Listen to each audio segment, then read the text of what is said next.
বরজলা বিধানসভা কেন্দ্রের গুর্খাবস্তি এলাকার বাসিন্দা নারায়ণ দেবনাথের বাড়িতে গত বিধানসভা নির্বাচনের পর থেকে কতিপয় দুর্বৃত্তরা আক্রমণ সংঘটিত করে।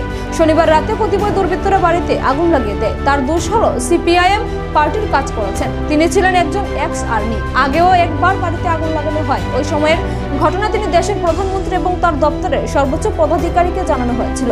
পদাধিকারীর কাছ থেকে চিঠি আসে তৎকালীন রাজ্যের পুলিশ মহানির্দেশকের কাছে উক্ত ঘটনার সঠিক তদন্ত করে দোষীদের আইনের আওতায় যাতে আনা হয়।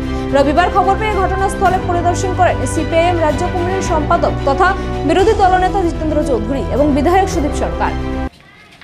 এক্স আর্মি তার বাড়ি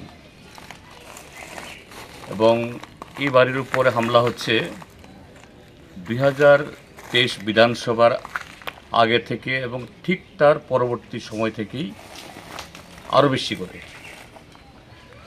নারায়ণ দেবনাথের দোষ হলো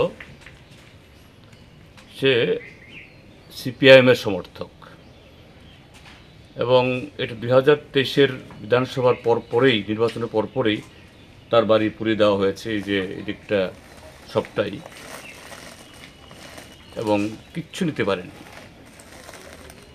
এবং এখনও সে ঘর ছাড়া।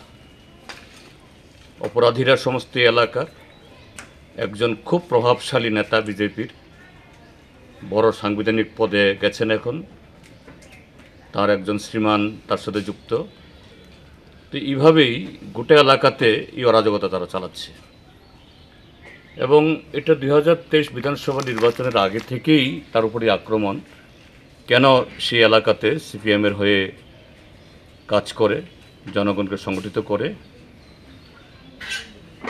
নারায়ণ দেবনাথ তার উপরেই আক্রমণের ঘটনা ভারতের প্রধানমন্ত্রীকে জানিয়েছেন এবং এক্স আর্মি হিসাবে আমাদের সেনাবাহিনীর সর্বোচ্চ যে আধিকারিক তাকে জানিয়েছেন এবং প্রধানমন্ত্রী অফিস থেকে, সেনাবাহিনীর একদম সর্বোচ্চ অফিস থেকে ত্রিপুরা সরকারের কাছে, ত্রিপুরা আরক্ষার যে তৎকালীন যে ডিজি তার কাছে চিঠি এসছে যাতে এই ঘটনাটা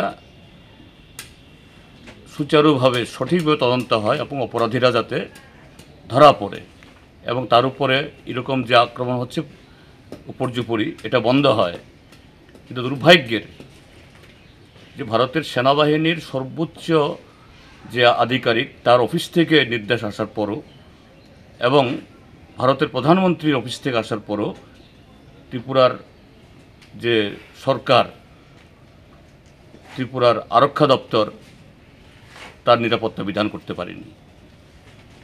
তাকে এই বাড়ি ছেড়ে গত 23 থেকে চলে যেতে হয়েছে। তার সমস্ত সম্পত্তি, তেজসপত্র সম্পূর্ণ ধ্বংস করে দিয়েছে। এখন তিনি বাড়িতে থাকেন না, কিন্তু এখানে সম্পত্তি এখানে রয়েছে। পরিস্থিতি একটু নর্মাল হচ্ছে।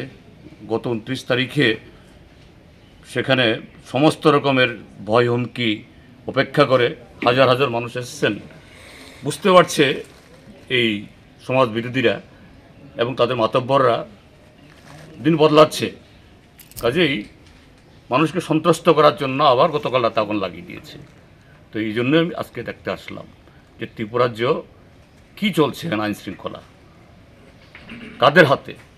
একটাও এই যে কি বলে যারা আইনকে বৃদ্ধাঙ্গুষ্ঠ দেখে চলছে কেউ ধরা পড়ছে না, উল্টো তারাই মাতব্বরি করছে। এ হলো ত্রিপুরাজ্যের, ওই যে একজন মন্ত্রী বলেন clear picture law and order, এই হলো clear picture law and order.